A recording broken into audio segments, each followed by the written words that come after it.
આપણા કર્મ જ આપણી ઓળખાણ છે.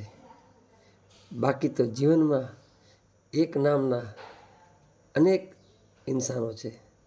તો બસ આવી એક મસ્ત મજાની વાત લઈને હું ભરત પટેલ, જય શ્રી રામ. વાત છે એક જાદુગરની. મહાન જાદુગર થવા જઈ રહ્યો હતો. એક જાદુગર આસ્તે આસ્તે એટલી બધી જીવનમાં સિદ્ધિ પામી કે એની નામના છેક નગરના રાજા પાસે પહોંચી.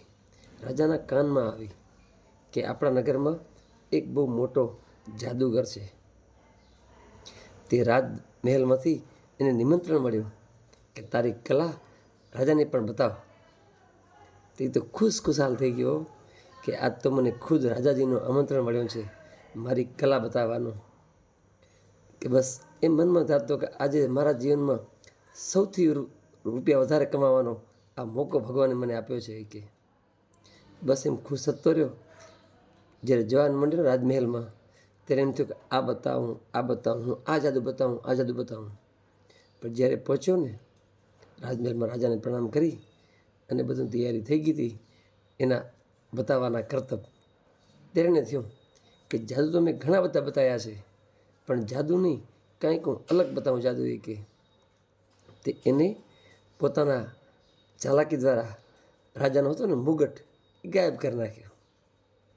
તે બધા રાજદારીઓ બેઠા હતા ને, બધા એકદમ રાજમહેલમાં સભા ભરાણી હતી મોટી. તો રાજદ્વારીઓ ખૂબ હસ્યા. રાજાને એમ થયું કે આ તો મારી એને ઉઘાડ કરી નાખ્યો. એમ મારો મુગટ જે મેન અંગ છે રાજાનું એ જ એને ગાયબ કરી નાખ્યો. રાજા ખૂબ ક્રોધ થઈ ગયા, ગુસ્સે થઈ ગયા અને તરત સિપાહીને આદેશ આપ્યો કે આ જાદુગરને તમે જેલમાં નાખી દો અંદર. કે અને આને મારો મુગટ કે ગાયબ કર્યો છે, હવે આને આપણે 7 દિવસમાં છે ને એને ફાંસી સજા આપશું. કે બધા સ્તબ્ધ થઈ ગયા હો. આના જેના સપના હતા કે હું સૌથી રૂપિયા વધારે કમાઈશ, રાજા ખુશ થઈ જશે, એ બધા પાણીમાં મળી ગયા અને જાદુગરને જેલમાં પૂરી નાખ્યો. આ બાજુ એની પત્નીને ખબર પડી. પત્ની તો રોતી રોતી આવી અને વિલખતા વિલખતા આવી અને જાદુગરને મળી. જાદુગર તો જેલમાં હતો પણ તો આનંદમાં હતો.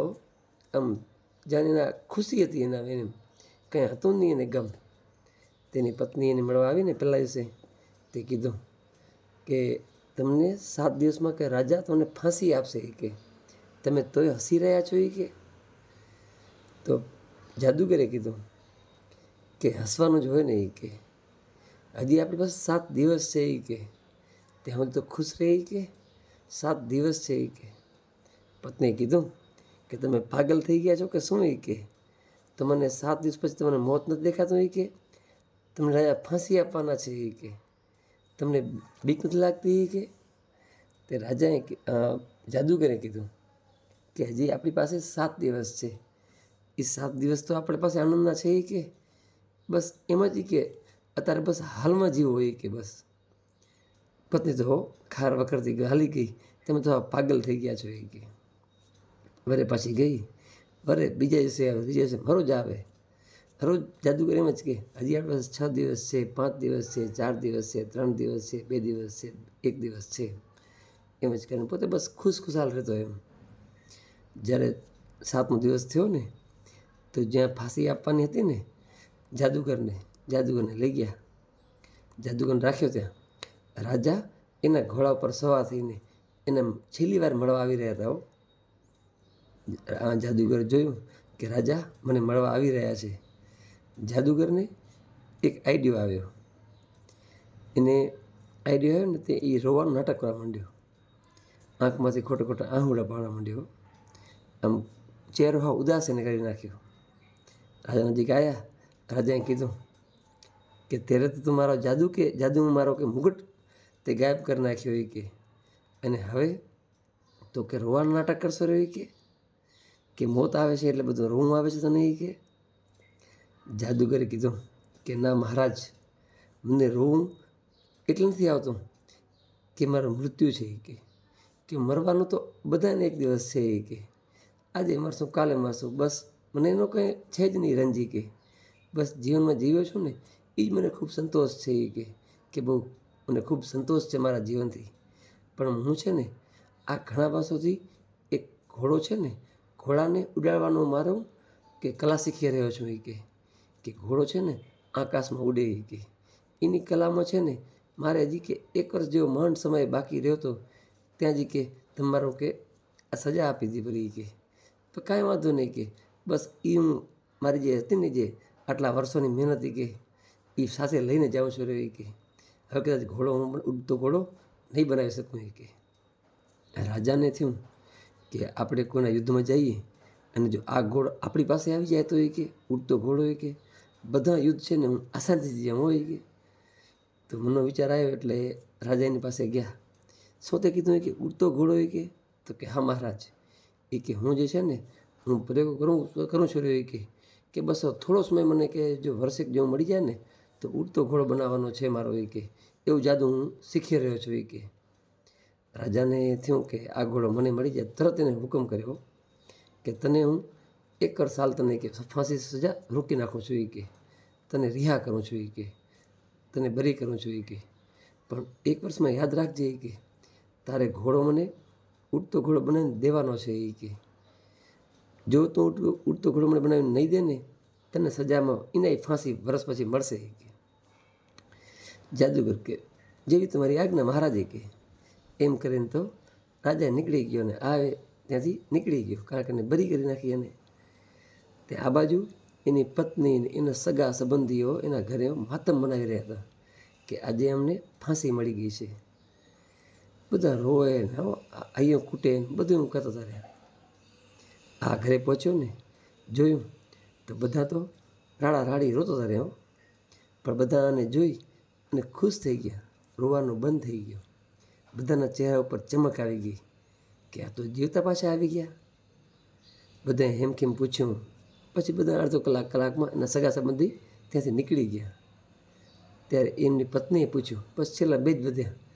એ જાદુગરની પત્નીએ એને કીધું કે તમને ફાંસીની સજા મળી હતી પણ તમે જીવતા કેમ પાછા આવી ગયા.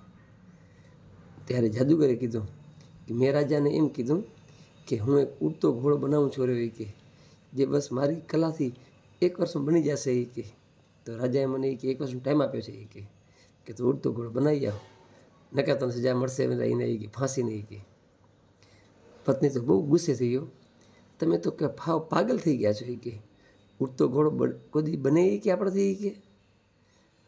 ત્યારે જાદુગરે કીધું કે મને ખબર છે કે ઉડતો ઘોડો જેવું ઉડતા ઘોડા ક્યારે પણ ના હોય, પણ રાજાને એમ છે કે ઉડતો ઘોડો આ જાદુગર બનાવી શકશે.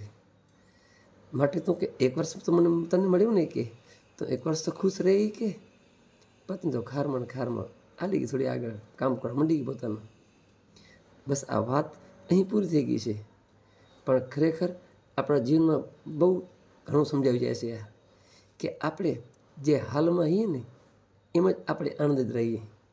ઘણીવાર આપણે કાલની ચિંતા કરીએ, વર્ષની ચિંતા કરીએ કે મારે આના પછી આ કરવાનું છે. એની ચિંતામાં આપણો આજનો આ સુવર્ણ દિવસ છે ને આપણે ઘણીવાર ભૂલી જતા હોઈએ છીએ. આપણે આ દિવસમાં જ આનંદ લેવાનું ભૂલી જતા હોઈએ છીએ. તો બસ બહુ જ ચિંતા કર્યા વગર આપણે જે દિવસમાં રહીએ ને એ દિવસને જ આપણે આનંદ સાથે જીવીએ. મેં એક વાર વાંચ્યું હતું એક વાક્ય કે બહુ આપણે ભેગું કરતા હોઈએ છીએ કે મારો છોકરો શું કરશે, મારા પોતરા માટે આ માટે. એ બધું ભગવાન જે ધારશે ને એ થશે રહ્યો. પણ બસ આપણે આનંદમાં રહ્યો. આપણું જીવન આનંદ ગુમાવવો નહીં એમાંથી. બસ તો ભગવાને આ સમય આપ્યો છે ને, કારણ કે કાલનો કંઈ ભરોસો છે જ નહીં. આપણે કાલ શું થશે. તો બસ આ દિવસ છે ને આપણા આનંદનો દિવસ છે, સૌથી શ્રેષ્ઠ દિવસ છે, સોનાનો દિવસ છે. તો બસ એને જીવો, એને માણો. બસ તો વાત ગમતી હોય તો આગળ જરૂર શેર કરજો, કારણ કે પછી તો છે ને આપણા કર્મો નક્કી કરશે કે આપણને કેવા દિવસો મળશે. પણ અત્યારે ખુશ રહેવું ને એ આપણા ઉપર છે. માટે બસ ખુશ રહો, મસ્ત રહો અને કામ હંમેશા એવું કરો કે પ્રભુ કરે યાદ. બસ આપણી ઈમાનદારીથી, આપણી મહેનતથી કામને સારામાં સારી રીતે કરીએ અને જીવનમાં આનંદ મેળવીએ. જય શ્રી રામ. હર હર મહાદેવ. આ વાત ગમે તો શેર જરૂર કરજો. જય શ્રી કૃષ્ણ.